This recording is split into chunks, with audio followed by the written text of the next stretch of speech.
Hi hello friends, welcome to cricket ప్రపంచం. నేను హర్ష.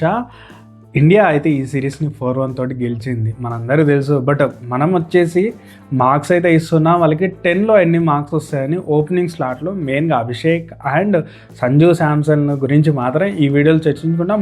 మన ఛానల్లో మిగతా వాళ్ళ గురించి కూడా వీడియోస్ ఉన్నాయి. మీరు ఒకవేళ ఈ వీడియో చూస్తే ఖచ్చితంగా ఆ వీడియోస్ కూడా చాలా ఇంట్రెస్టింగ్గా ఉంటాయి. కొన్ని కీ పాయింట్స్ని అయితే మాట్లాడుకోబోతున్నాం అని చెప్పవచ్చు. ఎస్పెషల్లీ అభిషేక్ శర్మ అయితే ఈ సిరీస్లో తగ్గేదే అప్రోచ్ తోటి ఆడాడు. తను ఆడిన ప్రతి మ్యాచ్లో 200+ స్ట్రైక్ రేట్ తోటి ఆడడం మంచిగా అనిపించింది. ఫస్ట్ మ్యాచ్ తనే గెలిపించాడని చెప్పొచ్చు క్రీజ్ మీద ఉండి, అండ్ లాస్ట్ మ్యాచ్ 1 హ్యాండ్గా చూస్తే కనుక మెక్కలం కూడా అభిషేక్ శర్మని చూపించి ఇంగ్లాండ్ ప్లేయర్లకు చెప్పొచ్చు, ఈ విధంగా ఆడాలరా, బేస్బాల్ అంటే ఎట్లా ఆడాలో ఒకసారి అభిషేక్ శర్మని చూసి నేర్చుకోండి అని ఎగ్జాంపుల్గా చూపించవచ్చు. ఎందుకంటే మెక్కలం ఇంగ్లాండ్ కోచ్ కదా.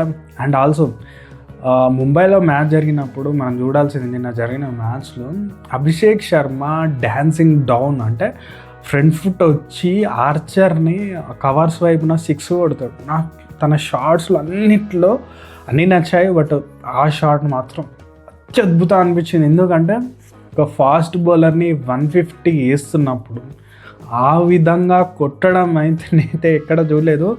ఒక మెక్కలం కొట్టేవాడు సేమ్ ఆ విధంగానే. సో మెక్కలం అదే ఇంప్రెస్ అయి ఉంటాడు అభిషేక్.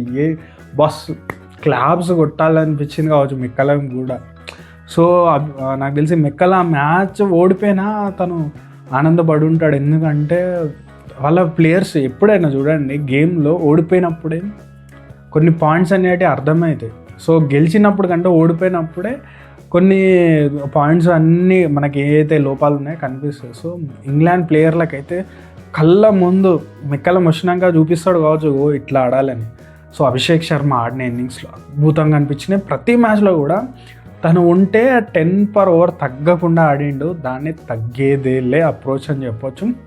మనం లాస్ట్ T20స్లో కొద్దిగా డ్రాప్ అయింది, తను స్కోర్ చేయలేకపోతున్నాడు అన్నదానికి ఈ సిరీస్లో బ్యాట్ తోటి ఆన్సర్ చెప్పిండు. తన స్లాట్ని అయితే ఓపెనింగ్ స్లాట్ని పదిలం చేసుకున్నాడు అని చెప్పొచ్చు.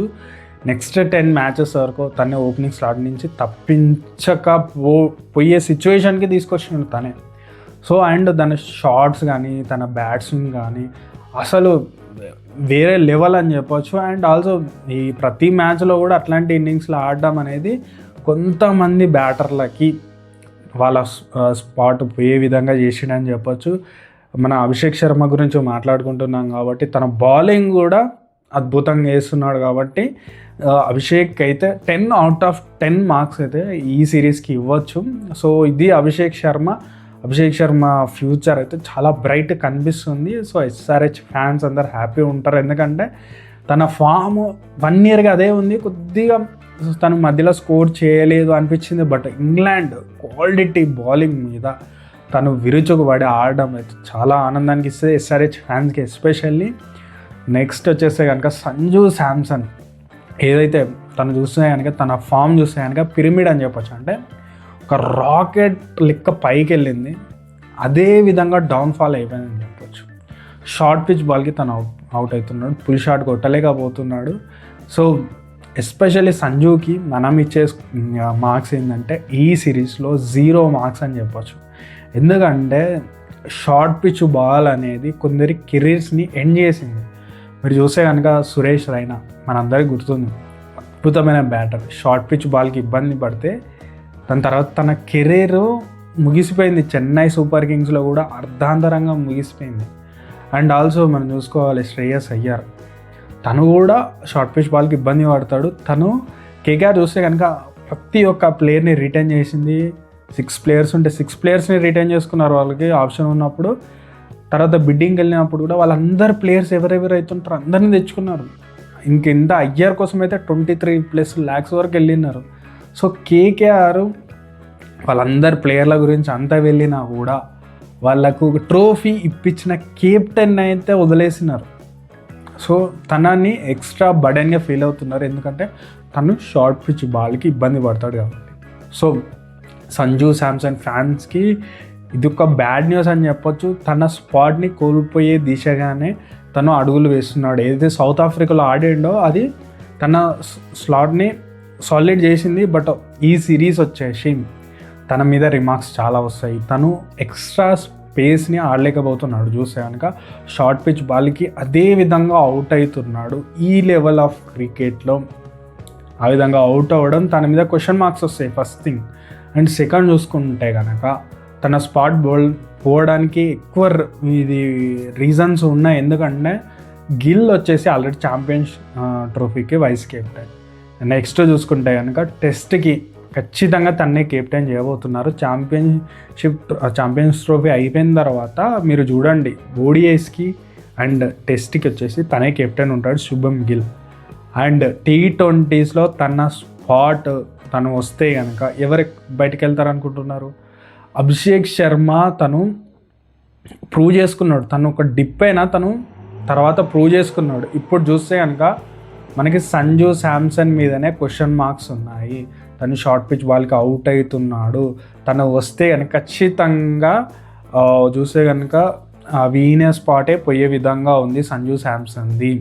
సో దీన్ని దృష్టిలో పెట్టుకొని నెక్స్ట్ సిరీస్కి అయితే తను మంచిగా రావడం, షార్ట్ పిచ్ బాల్ని మంచిగా ఆడడం కాదు, మంచి రన్స్ కూడా చేయాల్సిన అవసరం ఉంది.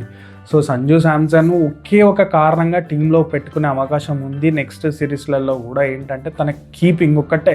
ఎందుకంటే ఇప్పుడు వికెట్ కీపింగ్ చేస్తూ ఓపెనింగ్ స్లాట్లో ఉన్న ఒకే ఒక ప్లేయర్ చూస్తే కనుక ఇప్పుడున్న అంటే ఇండియన్ సిచ్యువేషన్స్లో ఇప్పుడు పంత్ వచ్చే సిచ్యువేషన్ లేదు, T20స్కి మిగతా ప్లేయర్లు వచ్చే సిచ్యువేషన్ లేదు. కాబట్టి సంజు కంటిన్యూ అవుతాడు. బట్ ఒకవేళ తను మళ్ళీ సేమ్ ఇదే ప్యాటర్న్లో అవుట్ అయితే కనుక తన స్పాట్ని ఇండియన్ టీంలో కోల్పోయే ఛాన్సెస్ హై ఉన్నాయి. సో సంజు శాంసన్ ఫ్యాన్స్కి అందరికీ సంజు శాంసన్ కూడా ఈ ఒక్క షార్ట్ పిచ్ బాల్ని కనుక తనకి లాస్ట్ ఏదైతే 5th T20లో కొద్దిగా ఇంప్రూవ్ అయినట్టు అనిపించింది. అంటే తను షార్ట్ పిచ్ కొట్టడానికి, షార్ట్ పిచ్ బాల్ని ఆ షాట్ని కొట్టడానికి ముందుగానే మనం చూస్తే కనుక రెడీ అయి ఉండి ఆ 2 సిక్స్లు అనేది కొట్టిండు. సో ఎప్పుడైతే లెగ్స్ స్టడీగా ఉంటాయో, స్టిఫ్గా ఉంటాయో, మంచి పుల్ షాట్ అనేది వస్తే పవర్ అనేది జనరేట్ అవుతుంది. బట్ ఫస్ట్ 4 T20స్లు కూడా తన మూమెంట్ ఉంది కాబట్టి లెగ్స్లో ఆ పవర్ జనరేట్ అవ్వదు. సో తను బౌండరీ వరకు కొట్టగలుగుతున్నాడు అంటే తను బౌండరీ కూడా దాటించగలడు. దాంట్లో పెద్ద అదేం లేదు. కానీ రాకెట్ సైన్స్ తను ఇంప్రూవ్ చేసుకుంటేనే సంజు శాంసన్ స్పాట్ అనేది ఉంటుంది. లేదంటే కనుక శుభమ్ గిల్ ఆల్రెడీ కెప్టెన్ మెటీరియల్గానే తన అడుగులు అయితే వేస్తున్నాడు. తను చూసే కనుక అభిషేక్ శర్మ సెంచరీ కొట్టిన జింబాబ్వే మీద కూడా నెక్స్ట్ మ్యాచ్కి తను 1 డౌన్లో పెట్టేసి సంజు చూసే కనుక మనకి గిల్ వచ్చేసి ఓపెనింగ్ స్లాట్కి వచ్చేసిండు. సో గిల్ స్లాట్ కోసం వెతుకుతున్నాడు. తన జైస్వాల్కి కాంపిటీషన్ ఉంది. సంజు శాంసన్, అభిషేక్ శర్మ. సంజు శాంసన్ తన్ని తాను ఒక మెట్టు దింపుకున్నాడని చెప్పొచ్చు ఈ సిరీస్లో. So high time for Sanju Samson. తను మళ్ళీ కంబ్యాక్ చేయాలంటే మాత్రం షార్ట్ పిచ్ బాల్ తోటే స్కోర్స్ రన్ చేసి తన స్పాట్ని రావచ్చు. ఒకరు సూపర్ హిట్ అయితే మాత్రం అభిషేక్ శర్మ, ఇంకోరు అయితే అట్టర్ ఫ్లాప్ అయినారని చెప్పొచ్చు.